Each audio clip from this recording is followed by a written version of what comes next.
എടോ എപ്പോഴും ഞാൻ ഇപ്പൊ മോനോട് പറയണം ഇങ്ങനെ ചെയ്യ അങ്ങനെ ചെയ്യ ഇങ്ങനെ ചെയ്യേ ഉപദേശമോട് ഉപദേശം. ഇനി ഞാൻ ചോദിക്കാൻ പോകുന്നത്, ഞാൻ കഴിഞ്ഞ ദിവസം പറഞ്ഞില്ലേ ഫ്രണ്ട്സിനോട് ചോദിച്ചോണ്ട് വരണം. നിങ്ങൾക്ക് പാരന്റ്സ് ചെയ്യുന്നതിൽ ഇഷ്ടമില്ലാത്ത, ഒട്ടും ഇഷ്ടമില്ലാത്ത എന്താണ് കാര്യങ്ങൾ എന്താ പറ. ചോദിച്ചാ ചോദിച്ചേ. എന്റെ കാര്യം ഞാൻ ആദ്യം പറയാം. പറ. എനിക്ക് രാവിലെ എണീക്കുമ്പോ തന്നെ വഴക്ക് പറയുന്നത്. പിന്നെ അതൊന്ന്. പിന്നെ രണ്ട്, സ്കൂളിലോട്ട് പോകാൻ നേരത്ത് വഴക്ക് പറയുന്നത്. നൈറ്റില് കിടക്കാൻ പോകുമ്പോ വഴക്ക് പറയുന്നത്. ആ മൂഡ് മൊത്തത്തിൽ അങ്ങ് പോകും. രാവിലെ ഫുൾ ഡേയുടെ വൈബ് അങ്ങ് പോകും എല്ലാം. ഞാൻ ഇനി രാവിലെ സ്കൂളിൽ പോകാൻ തന്നെ വഴക്ക് പറയത്തില്ല. എണീക്കണം തന്നെ എപ്പോഴും എന്തിനാ വഴക്ക് പറയുന്നതെന്ന് അറിയാം. കുറെ പ്രാവശ്യം വിളിച്ച് എണീറ്റെന്ന് തോന്നും, പിന്നെ എണീക്കാതിരിക്കും. അതിനാണ് പൊതുവെ വഴക്ക് പറയുന്നത്. ഓക്കെ, ഇനി ഇത് ഞാൻ അവോയ്ഡ് ചെയ്യാം, സോറി. പിന്നെ ഇനി ഫ്രണ്ട്സിനോടൊക്കെ ചോദിച്ചതാ.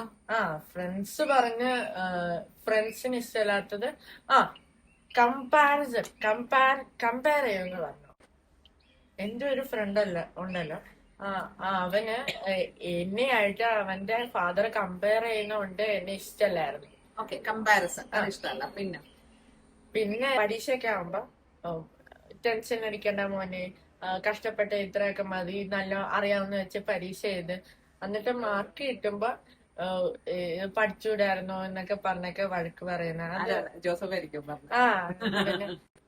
പിന്നെ നമ്മള് ചെയ്യാത്ത കാര്യങ്ങൾക്കൊക്കെ നമുക്ക് കുറ്റായി വഴക്ക് കിട്ടത്തില്ല. നമ്മൾ ചെയ്ത് കാണത്തില്ല, പക്ഷെ വേറെ വല്ലവരും പറഞ്ഞോ അങ്ങനെ എന്തെങ്കിലും മിസ്അണ്ടർസ്റ്റാൻഡിങ് കാണും. അങ്ങനെ പറ്റുന്ന കുറെ ഫ്രണ്ട്സിനോട് ഡിസ്കസ് ചെയ്തപ്പോൾ ഉള്ള കാര്യങ്ങൾ ചോദിച്ചപ്പോ പറഞ്ഞ ഇതൊക്കെയാ. Very good. ബേസിക്കലി വഴക്ക് പറയുന്നതിൽ അണ്ടർസ്റ്റാൻഡിങ് ആയിരിക്കണം എന്നുള്ളതാണ് ഇമ്പോർട്ടന്റ് അല്ലേ? ഓക്കെ, നിങ്ങള് പേരൻസ് ഇതെല്ലാം ശ്രദ്ധിക്കട്ടോ. എന്തായാലും ഞാനിനി എണീക്കുമ്പോഴും സ്കൂളിൽ പോകുമ്പോഴും ഒന്നും വഴക്ക് പറയാതിരിക്കാൻ നോക്കാം. അതിനുള്ള സാഹചര്യങ്ങളും ഉണ്ടാക്കരുത്. ഓക്കെ.